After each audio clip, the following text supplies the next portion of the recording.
Sino na lang dyan? Si Jamie. Si Cathy, okay na ba kayo lahat? Okay. Bakit si Jenny Choi lang?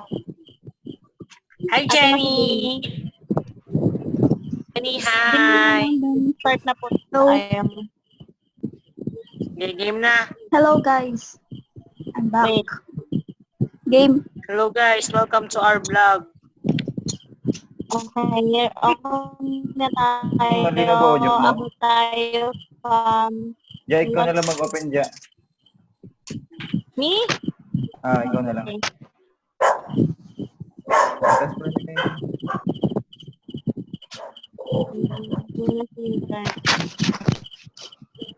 Wait lang si Kenneth bumalik. Okay, nandito na siya. Laban. Kasi Russell.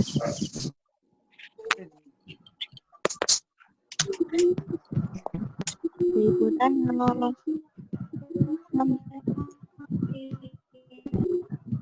Nagluloko nga eh. Game na ba? Hindi pa nakapigil. Apo. Ay, puti ko.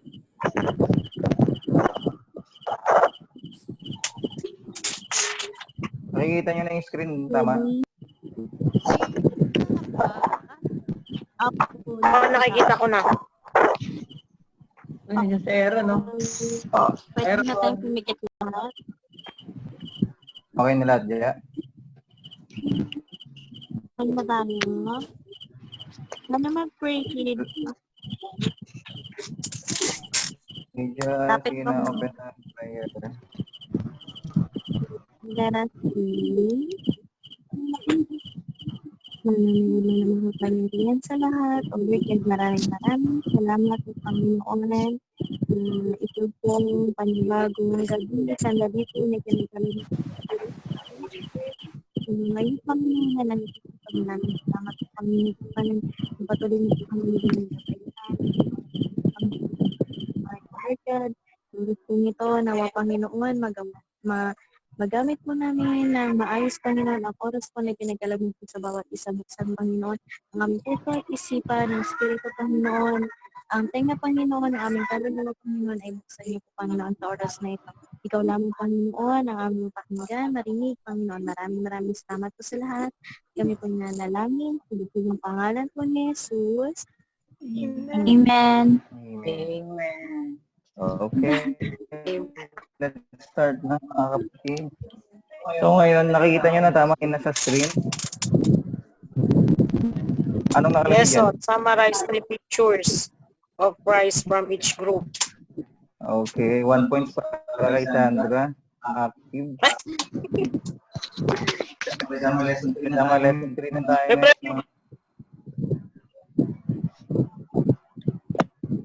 Hindi siya nalilipat. Ayun. Tama ba nalipat sa screen nyo? Yup. Yes. Okay. So kung makikita natin yung Bible, kukundi siya ng 66 books. Tapos yung buong 66 books na yon, ang pinaka-theme niya is about kay Jesus Christ. Bawat book talaga makita na pinapakita ko sino si Panginoong Jesucristo. So dito makita natin yung pagka-groups niya. Mag-ano muna tayo, mag-background tayo ng Old Testament. Summary lang ng bahagya. Doon sa mga nakapunta nung ating Bible study natin kasama si Pastor, hinati-hati rin niya yung mga Old Testament. Maalala niya yan. Ito yun. Groupings ng mga book ng Old Testament. Yung una, Genesis hanggang Deuteronomy, about yun sa law. And yung relationship niya kay Christ is, yun yung foundation para makilala ng buong mundo si Panginoong Kristo. Ayan, the law was the foundation for Christ. So, mabilis lang to, no? Kasi yung details din na nakalagay sa screen ninyo, self-explanatory naman siya, hindi siya ganong palalim. So yung second na hati na division sa Old Testament, history from Joshua hanggang Esther. Yan yung preparation para kay Christ. Diyan makikita yun. Nung makita niyo pa lang sa Joshua, kung paano pinili ng Panginoong Diyos yung bayang Israel para itaguyod yung buong katuruan, no? Kung na isa lang yung Panginoon, si Panginoong Yahweh lang, at lalabas din yung Messiah. Ngayon, sa poetry, yung pangatlong division sa Old Testament, sa Job, hanggang Song of Songs, awit ni Solomon. So dito naman, pinapakita yung desire kay Panginoong Jesucristo. Kasi poetry yan eh. Para siyang awit, parang makata, parang ganun. Alam niyo naman kapag mahal na mahal mo ang isang tao, napapasulat ka talaga isang awitin o isang tula. So dito yun, dito ini-express kung sino si Panginoong Jesucristo nung sumulat. So yung huli naman, prophecy, from Isaiah hanggang Malakay. So doon pinapakita yung coming ni Panginoong Jesucristo. So parang sa New Testament, yung Revelation. So dito naman tayo ngayon sa division ng New Testament. Pinaiksi ito, yung kahapon, nahati siya sa 4. Ngayon dito ikinumbine yung mga letters ni Paul at saka yung letters for all. So start tayo sa una, yung history, Matthew hanggang Acts. So dito ipinapakita yung appearance ni Christ. So kung maalala ninyo yung mga nakapanood natin ng Passion of the Christ in the Bible, tsaka sa palaging pinipreach every Sunday, makita niyo yung Matthew hanggang John, ipinapakita nun yung buhay ni Panginoong Jesucristo. Yung ipinanganak siya, pinahirapan siya, namatay, at muling nabuhay. Pinakita yun sa buong 4 na gospel. Ngayon, sa may Acts naman, pinakita din doon yung ascension ni Christ, pabalik sa Ama, yung pag-akit niya sa langit. So kaya dyan yung makikita yung history about kay Kristo, yung pagpapakita ni Panginoong Jesucristo bilang katawang tao, isang Diyos na nagkatawang tao. Yan, the gospel record, the appearance of Christ. Tapos yung Bakit nag-howling ka, bro? para sa mga ngayon lang hindi malinaw yung boses. Nag-howling ka? Nag-howling? Hindi naman, bakit? Yung iba ba, pangit yung boses? Hindi nyo marinig? Sa akin. Nagdodoble. Sa akin. Nagdodoble kayo ni Rachel. Dahil siguro kayo. Naka-audio ko. Umakit ka nga doon. Umuwi ka sa inyo. Sige, wait. Ayan mo, i-turn off mo lang yung audio mo. Try Turn off mo muna yung audio mo, Rachel. mo. Turn off. Mute mo muna yung audio mo. Ayan, okay. Asan na tayo ulit? Okay na. Epistles. Okay na? Okay So, na. sa epistles naman, Opo. para dun sa iba na hindi nakapakinig na nakaraan, no? Ibig sabihin ng epistles is letters. So, itong the epistles na to, Romans hanggang Jude, combination to nung sulat ni Paul. Ilan nga yung sulat ni Paul? Para sa mga nakatin kahapon?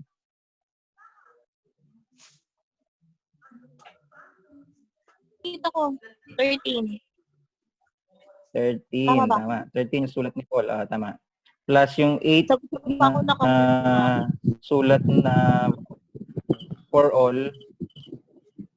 Ito yung combination niya. Kasi yung letters, ibig sabihin ng epistles, no? The epistles from Romans hanggang Jude. Dito ipinapakita naman yung interpretation kay Christ at saka paano natin i-apply si Christ sa buhay natin. Kaya kung mapapansin niyo yung Colossians, di ba? Colossians tayo every Sunday sa preach, sa live worship natin. Sulat ninyo ni Paul at yung letters na yon talagang ipinapakilala kung sino si Panginoong Jesucristo. So yun yung ibig sabihin ng epistles. Ipinapakita si Panginoong Jesucristo na dedicated dun sa isang bayan. No. Dito, dedicated naman siya para naman sa ating lahat. Tapos yung huling hati ng division sa New Testament, yung prophecy, revelation. Ang ibig sabihin naman dito, yung book na to, ina-announce yung muling pagparito ni Panginoong Jesucristo as Kings of Kings. As King of Kings pala yan. Tanggalin nyo na lang yung S. As King of Kings. No, hari ng mga hari.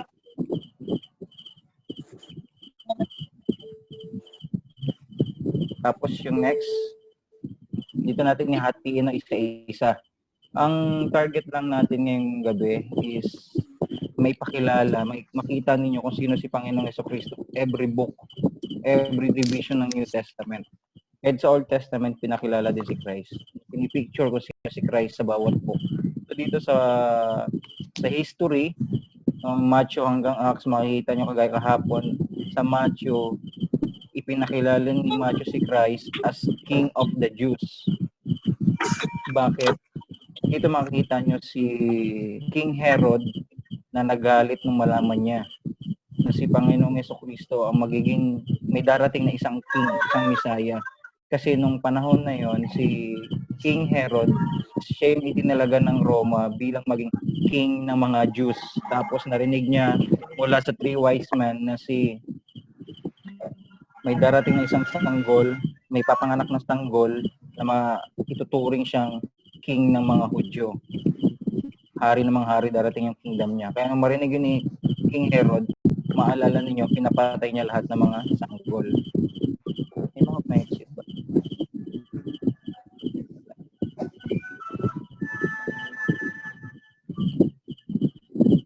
Tapos, yung next naman, Mark, servant who came to redeem us. No? Dito ipinakita ni Mark kung si Christ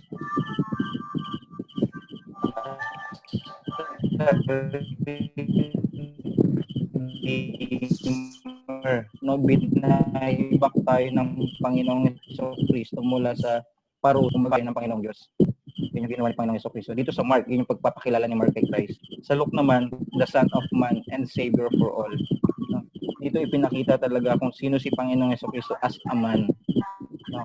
Kahit katawang tao siya, pinakita niya sa atin na sa katawang tao, magagawa din natin yung mga bagay na nagawa ni Panginoong Jesucristo kasi hindi niya ginamit yung power niya para iligtas yung sarili niya. Magalingin yung sarili niya o palakasin yung katawan niya.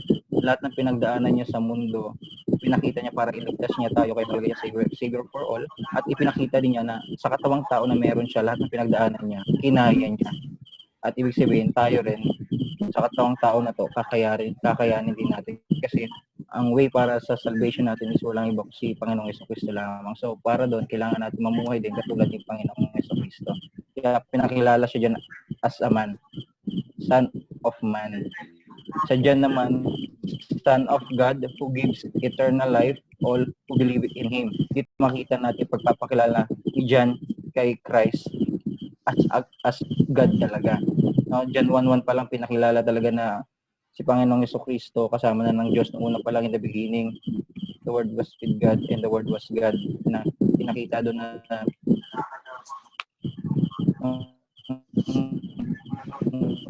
umpisa pa lang, creation pa lang ng Panginoong natin, no, yung salitang ginamit, likhain natin, may natin, ibig sabihin kasama na si Panginoong Jesucristo doon. Kung mapapansin niyo, likhain natin yung nagsasalita, meron na siya doon. Tapos natin, may kausap pa siya. Tapos sinabi sa John 1:1, in the Word was with God. So, magkasama sila, and the Word was God. Yung word na tinutukoy si Christ yun ay God daw. So doon pinapakilala talaga ni John na hindi pwedeng sabihin ng tao na si Panginoong Jesucristo ay tao lang, kundi Diyos talaga siya. Tapos sa Acts, pinipicture din si Panginoong Jesucristo. Makikita niyo sa Acts, di ba umakit na si Panginoong Jesucristo sa langit, sa Ama. Doon sa ascension, bago niya iwanan yung mga alagad, meron siyang binigay na utos. Binigay niya na utos na preach the gospel to all nations. At bago niya tapusin yun, bago siya umakit sa langit, sinabi niya, meron siyang ibibigay na regalo sa bawat isa sa atin. Yun yung Holy Spirit. Kaya kung maalala niyo sa Pentecost, sa Acts 2, yung nananalangin sila, yung nagpe-pray sila, tapos napuspos sila ng banal na Espiritu. Jesus Christ Himself din yun as a Spirit. So kaya tinatawag yung Holy Spirit na provider, guider natin. Kung saan man tayo magpunta, lagi may nakasama sa atin. No? Yung panahon ng New Testament, si Christ, nakasama nila physically. At yung pagkilos ni Panginoong Jesucristo, physical, literal talaga nila nakita, nakasama si Christ. Pero dito sa Acts, hanggang sa generation natin, wala na si Christ physically, pero kasama natin yung Holy Spirit, which is si Christ din yun. na nasa puso ng bawat isa sa atin. So yun yung pinipicture ng Acts, no, as a spirit, yung working ng Holy Spirit sa apostles hanggang sa generation natin ngayon, hanggang sa future pa yan. Tapos next, dito naman tayo sa letters of Paul, yung 13 na books. Mahimik ka. From Romans hanggang Philemon. Dito sa Romans, pinapakita. Ha? Dito naman sa Romans, makita natin yung righteousness ng Panginoong Jesucristo. Tsaka kung sino yung nag-deliver us sa atin. No, from sin. Inalis tayo ng Panginoong Diyos. 1 Corinthians, 2 Corinthians. Ito, sa susunod na mga kabanata, tatalakayin natin ito. Isa-isa na mas malalim. No? Pahapiyaw lang ito, parang pinaka-central topic lang niya. 1 Corinthians, first fruit from among the dead, no? Si Panginoong Jesucristo, the one who was made to be sin for us. No? Dito, sinasabi na lahat tayo tao makasalanan. Tama, alam niyo yan ang mga nakaraan natin preaching sa live worship natin. Romans 3:23. Lahat tayo naging makasalanan at wala nakaabot sa kaluwalhatian ng Panginoong Jesucristo, ang ating Panginoong Diyos. So dito, dahil lahat tayo makasalanan, pinalulahat ng Panginoong Diyos yun, no? Siya yung tumanggap ng kasalanan. Kaya sinabi diyan, the one who was made to be sin for us. Siya yung naging makasalanan. Hindi siya literal na naging makasalanan. Siya lang yung parang itinuring na makasalanan kaya tumanggap ng parusa ng Panginoong Diyos. Mababasa niyo yan sa verse na nakalagay diyan, 5:21. Tapos sa Galatians, the end of the law. Ibig sabihin, yung pagkamatay ni Panginoong Jesucristo, yung pagka-fulfill ng Panginoong Jesucristo dun sa plano ng Panginoong Diyos, sa buhay niya, sa mundo, yun yung katapusan ng kautusan. Hindi ibig sabihin na hindi na natin susundin yung kautusan, yung law of Moses, no? Ang sinabi lang doon, pinalaya na tayo ng Panginoong Diyos. Makita nyo sa 3:10, Galatians 3:10, yung kautusan na tinutukoy dyan, yan yung law of Moses. At yung sumusunod dyan, ibig sabihin, nasa sumpa. Nasa ano sila, lahat na sumusunod sa kautusan ni Moses. Sinabi sa Galatians 3:10, lahat yun sila nasa sumpa. Kasi ang sumusunod sa kautusan, nakabase sa gawa. Ang kaligtasan kasi wala sa gawa. Ang kaligtasan natin na kay Panginoong Jesucristo lang. Doon lang tayo dapat mag-focus. No, yung awitin natin na grace, no, yung Ephesians 2:8, for it is by grace you have been saved through faith. Sa grasya tayo ng Panginoong Diyos through faith sa pananampalataya, hindi sa gawa. Kasi yung mga nasa law, nakasandal lang sa law, iniisip nila kailangan kong gawin to, kailangan kong gawin to, kailangan kong gawin to, itong 10 na to, kailangan kong gawin to, at yung mga ganitong utos pa, kailangan kong gawin to. Base yun sa gawa.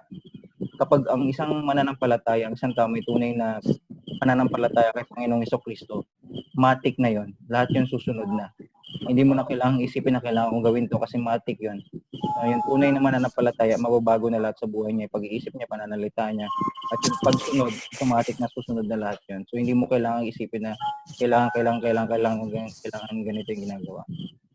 So doon yung pag-end ng law, makikita niyo sa Galatians 3:10 at Galatians 5:1, nakalagay doon yung freedom, pinalaya na tayo ng ating Panginoon. Pwede notes niyo yung verse na yun na 5:1. Pinalaya, freedom. Yun yung pinalaya tayo ng ating Panginoon Diyos. Tapos dito naman sa may Ephesians, the head over all powers and authorities for the church. No? Sa Panginoong Jesucristo din yung tinutukoy dito. Siya yung pinaka-head nyo. Maalala nyo sa Bible study natin, lagi kasama si Pastor. Siya yung head, tapos lahat tayo galamay. No? Sa Philippians, the one through whom God supplies all our needs. No? Sabi nga, hindi tayo makakadirekta papunta kay Panginoong Diyos, God the Father. So, kailangan natin si Panginoong Jesucristo. So, lahat dinaan talaga ng ating Panginoong Diyos kay Panginoong Jesucristo. Kaya pag nananalangin tayo, in Jesus' name, laging ganun tayo, no?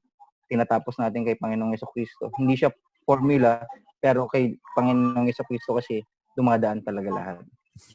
So, sa Colossians, nakalagay dito, the image of the invisible God. No, bakit invisible God yung tinawag dito? Kasi hindi talaga natin nakikita yung God the Father. So, pinadala niya yung kaisa-isa niyang anak si Panginoong Jesucristo para makita natin, no? Yun yung tinutukoy dito, yung the image of invisible God, which is si Christ mismo yun, Christ Himself. So, So the Creator, Genesis 1:26, kasama siya sa nag-create ng sanlibutan, no? Si Panginoong Jesucristo. The head of the body, yan, the church, yan yung laging binabanggit sa atin ng Panginoong Diyos, no? Lahat tayo, galamay, parang sa isang katawan, si Panginoong Jesucristo yung ulo, tapos tayo yung parte ng katawan. First and Second Thessalonians, our returning Lord, the Word's returning Judge.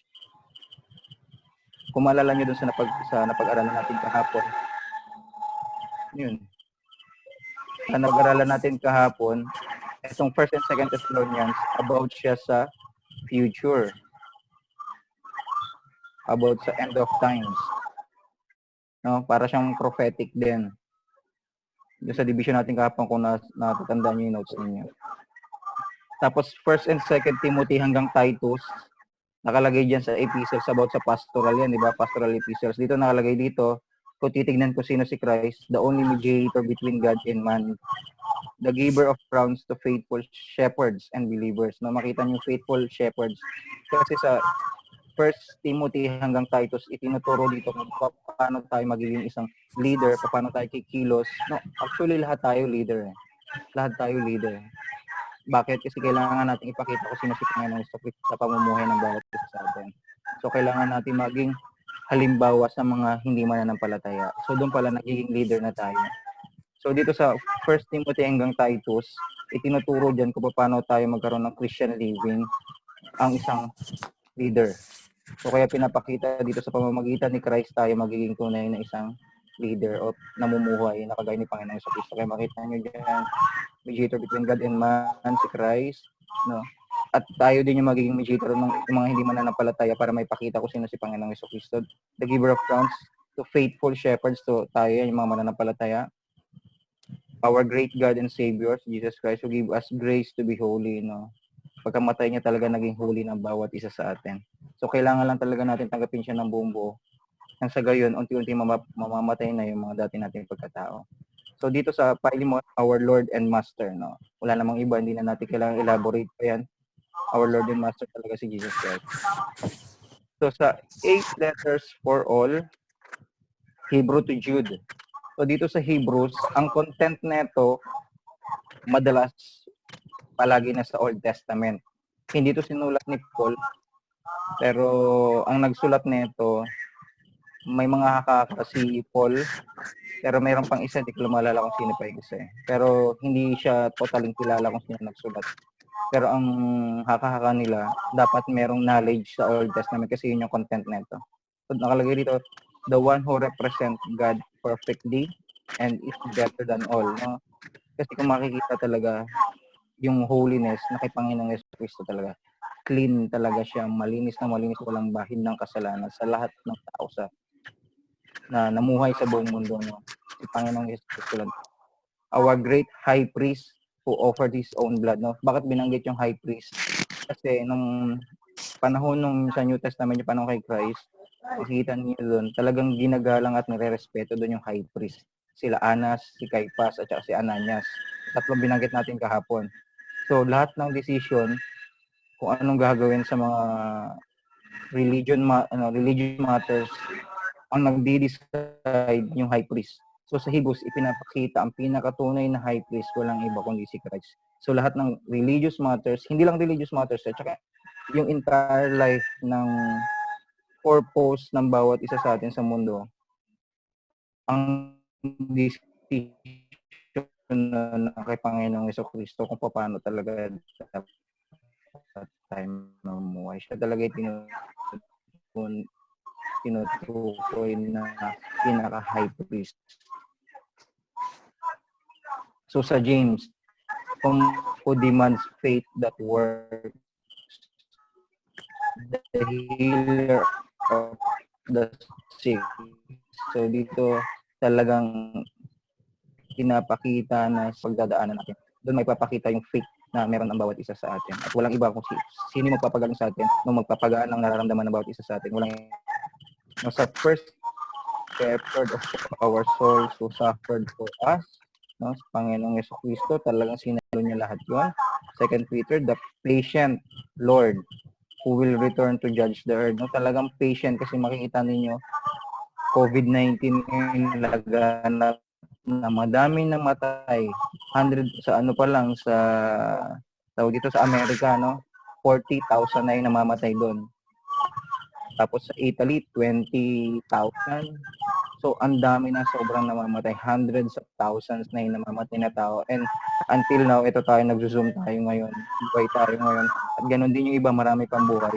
So, makikita natin dito yung patience ng Panginoon, no? Hindi niya ginajudge kaagad yung buong sanlibutan. So, lahat tayo makasalanan. Lahat tayo nakakapag-isip ng hindi maganda. Lahat tayo, minsan nakakapagsalita ng hindi maganda, nakakasagot sa ating magulang, no? Madami tayong mga nagagawa na talagang matuturing talagang kasalanan at karapat dapat din talaga tayong parusahan. Kasi yun nga yung sinabi, ang kabayaran ng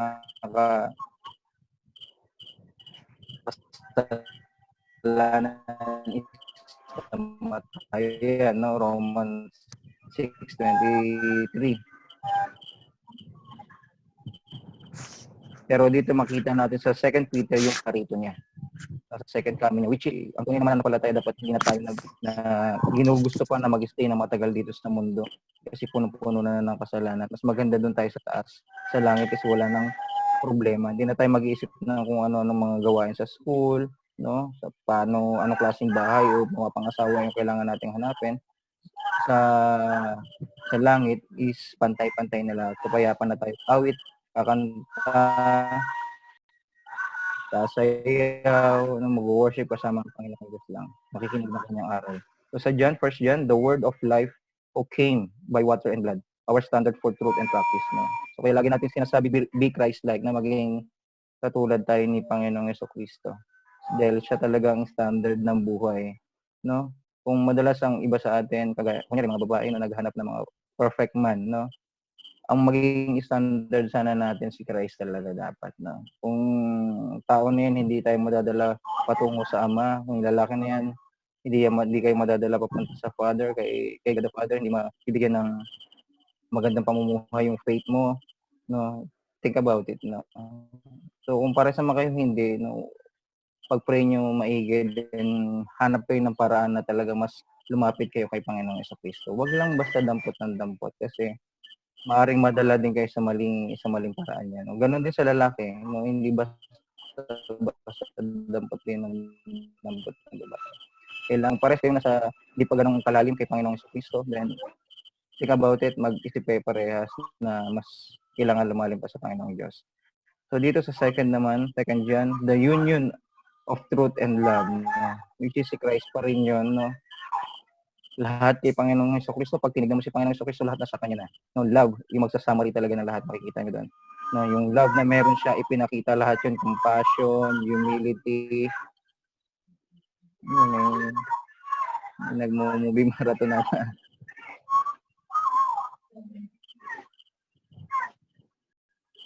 Tapos sa sa second John, yun lahat yun na si Christ. Lahat ng klase ng tanong na meron ng gusto mong hanapin sa isang lalaki, lahat na kay Christ talaga yun. Wala na tayong kailangan i-ano pa. Hanapin pa. Okay, next, third John. The one who changed the son of thunder into the apostle of love and truth. No, walang iba kundi si Christ. Makikita natin dito si Panginoong Jesucristo yung nagpabago doon sa mga chosen people niya, no, sa mga apostle niya. Kung napanood niyo yung The Chosen, Papio pa lang yon. Ganun na din sa mga dating Passion of the Christ na kwento nila Pedro, nila John, no, lahat ng mga naging apostle niya. Kung babalikan natin yung naging buhay nila, talagang napaka pangit talaga. Makasalanan talaga, hindi siya Christ-centered talaga yung pamumuhay nila. Pero dahil kay Panginoong Jesucristo na bago lahat yon. No, kaya makita dito sinabi, the son of thunder. No? Kung tama pagkakalala ko, ang tinutukoy dito si Pedro, yung son of thunder. Talagang sobrang mainitin kasi ang ulo ni Pedro. Into the apostle of love and truth. Talagang makita mo, pag binago ka ng Panginoong Diyos, talagang sobrang bago. May nag-message.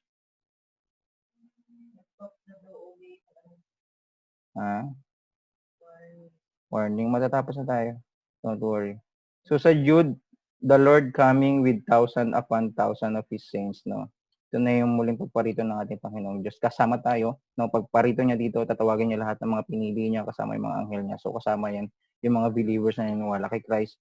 So, importante bago tayo matapos, no? Importante na kailangan kilalanin natin si Christ as our Lord and Savior, no? He is God and He is our Savior, no? Yun yung kailangan importanteng basic foundation ng bawat isa sa atin. Dahil doon mag-uumpisa yung salvation ng bawat isa sa atin. So, dito na tayo magtatapos sa next, apocalyptic. No, hindi ko na to iisa-isahin, no? Ang meron sa apocalyptic is ito yung revelation, no? Yung muling pagparito ng ating Panginoong Diyos. Na-screenshot nyo na lang yung part na yan para pag na-cut tayo, pwede nyo balikan, no? Hindi naman siya ganun katindi. So yung revelation, dito na yung judgment ng Panginoong Diyos. Kasama dito yung letters patungo do sa 7 churches. No? Sabi dito, the one coming with clouds, no? Pinapakita si Panginoong Jesucristo, the one walking among the lampstands, who was dead but is alive forever and ever. Si Christ pa rin yun, the one who holds the key, no? Of death and Hades, si Panginoong Jesucristo. Yung death and Hades yan, yung sa impyerno na yan, no? Siya, kapag makasalanan tayo, siya magsasabi na doon tayo mapupunta. The one who hates the deeds of the Nicolaitans, no? Si Christ pa rin. The one with a sharp two-edged sword, si Christ pa rin. O bakit two-edged swords? No? Kapag hindi ka nanampalataya kay Panginoong Jesucristo, talagang impyernong bagsak. Kung nanampalataya kay Panginoong Jesucristo, sa langit ka na mapupunta. No? The Son of God with eyes like blazing fire and feet like polished bronze. The Lamb who takes the scroll from Father right. Masyadong malalim tong kung babasahin nyo o napakinggan nyo na tong Revelation, talagang puro mga monster yung mga binabanggit dito, talagang mahihirapan unawain tong bagay na to kasi ito yung prophetic tong part na to eh, prophecy. Si John the Beloved yung nagsulat nito na ipinapakita yung muling pagparito ni Panginoong Jesucristo at hindi lang ganun basta darating siya kasi bago siya dumating may darating ng mga uwad na propeta, magsasabi siya yung anak ng Diyos. So mapapansin niyo may nagsasabi niyan ngayon, si Kibuloy, siya daw yung another reincarnation of Christ, no? So nangyayari na itong mga bagay na to sa Revelation. So yun yung nakakatakot. At talagang malapit na dumating siya. Pag dumating yung muling pagparito ni Panginoong Jesucristo at hindi tayo tunay na naghanda lahat, yun yung nakakatakot. Kasi binitawan siya salita na sa pagparito ba niya may maabutan o ba siyang matuwid. No? Hindi niya sinabi yun. Alam niyo, ang Panginoon alam niya lahat. No? Omniscient, omnipotent, omnipresence. No? All-knowing siya, powerful ang Panginoon Diyos at lahat kung asan man tayo naroon, doon ang ating Panginoong Diyos. Alam niya lahat, pero sinabi niya, sa muling pagparito ba niya may maabutan o ba daw siya mananampalataya. So, it's a message for us, no, na maaring pagparito ni Panginoong Diyos, hindi tayo mananampalataya lahat. Kasi nakakatakot yung end of times. Sabi doon, hindi makakain ng lahat kung hindi tayo magpapatatak ng 666, no? Yung piniling numero ng Diablo. Kapag hindi tayo magsasang-ayon doon sa binigay nila, hindi tayo mabubuhay, mamamatay tayo. So, nangyayari pa lang dito sa atin sa COVID-19, nagpapanik yung tao kapag wala makain. Walang tinatanggap na ayuda, no? Walang binibigay na tulong mula sa gobyerno. Sobrang nagpapanik na lahat. At pagdating ng end of times, mas nakakatakot yung part na yun. Kasi pag hindi ka nagpatatak nung sinasabi nung sa Diablo, hindi tayo makakain, hindi tayo mabubuhay, no? Kapag tumanggi tayo, papatayin naman tayo. So, yun yung nakakatakot na part doon. Kung sa ganitong paraan pa lang sa COVID-19, natatakot na tayo, what more dun sa parating, sa Revelation.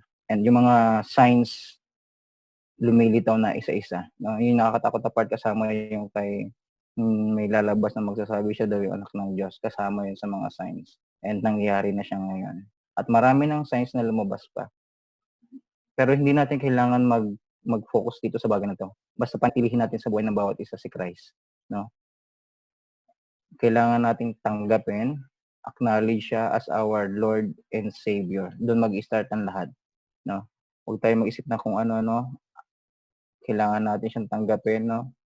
Sa bawat isa sa atin, receive natin siya as our Lord and Savior, no? Diyos na namatay para sa ating mga kasalanan, para iligtas tayong lahat. Doon mag-umpisa lahat. Pag tinanggap natin siya, then sabayan natin ng pray at lahat na mababago sa buhay ng bawat isa sa atin. So dito na tayo magtatapos. Lesson 4 tayo bukas. Quick lang, no? Quick lang siya. Kung may question kayo, PM nyo na lang ako, no? Baka makat na tayo anytime eh. Kung may question kayo, PM nyo na lang ako. Iyon nyo na yung mga ano nyo, mga audio nyo. Para akong nagsasalita ng hangin.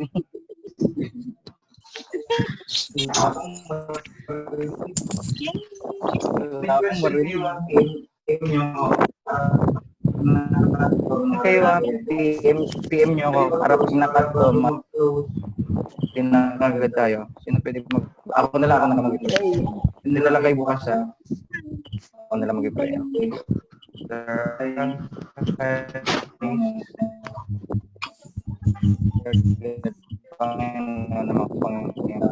Maraming salamat po sa oras po na ito na binigay niyo po sa amin. Wala po ngayon dito sa Zoom. Panginoon, tunay po wala po dapat idahilan ng bawat dahil ngayon binigyan niyo po kami ng mga tools na magagamit mas Panginoon, nag-aaral po kami ng history po Panginoon Diyos na mapatunayan po sa bawat isa sa amin na ang Bible ay hindi lang gawa-gawa ng tao Panginoon dahil ito'y lahat na nakasulat dito ay nakatala po sa history Panginoon. Lahat po ng mga sumako po sa amin simula sa Old Testament hanggang sa New Testament ano yung nangyari po sa inyo Panginoong Diyos lahat po yung nangyari po talaga Panginoon based sa history at mapapatunayan ang inyong salita ay tunay po Panginoon. Panginoon ang umpisa po na lahat basic foundation po na lahat Panginoon kailangan po namin kayo tanggapin bilang aming tagapagligtas at Diyos Panginoon naway ang aming pagtanggap po sa inyo Panginoon ay mas mag-alab pa at maging tubig to batis na hindi na po kami mauuhaw. Makakatulong po talaga ng gusto na mabago po ang buhay po ng bawat isa po sa amin. Panginoon, tulungan niyo po kami, Panginoon, Diyos na banal na Espiritu, tuloy mo pong ipuwid na puso ng bawat isa sa amin na mas lalo pang asamin ng salita. Inyo din po kami na manalangin pa po ng gusto sa inyo, Panginoong Diyos. Dahil po mag-start ang lahat ng relasyon namin sa inyo, kung kakausapin po namin kayo ng madalas. Maraming salamat po, Panginoon, sa mga kaluluwa, Panginoon, nandito ngayon na nakinig po ng inyong salita, Panginoong Diyos. Kaya na sila, Panginoon, bigyan niyo rin sila ng kapayapaan sa kanilang puso at isipan, Panginoon Diyos. Sa lahat na nangyayari na maaaring mangyari po sa kanilang buhay, Panginoon. Maraming salamat po. Have a good night sa bawat isa. Sabi, Panginoon, maraming salamat po. Ibayin niyo po kami sa aming pagtulong, sa aming pagising, Panginoon, bukas. Maraming salamat po kami. Pinanalangin. Dahil ang pangalan po ni Panginoong Jesus. Amen. Amen. Good night, everyone. Good night po. Night, guys. Good night. Pagkakalitan ako ni Sally. Alam mo, patay nito. Sino nawala sa atin?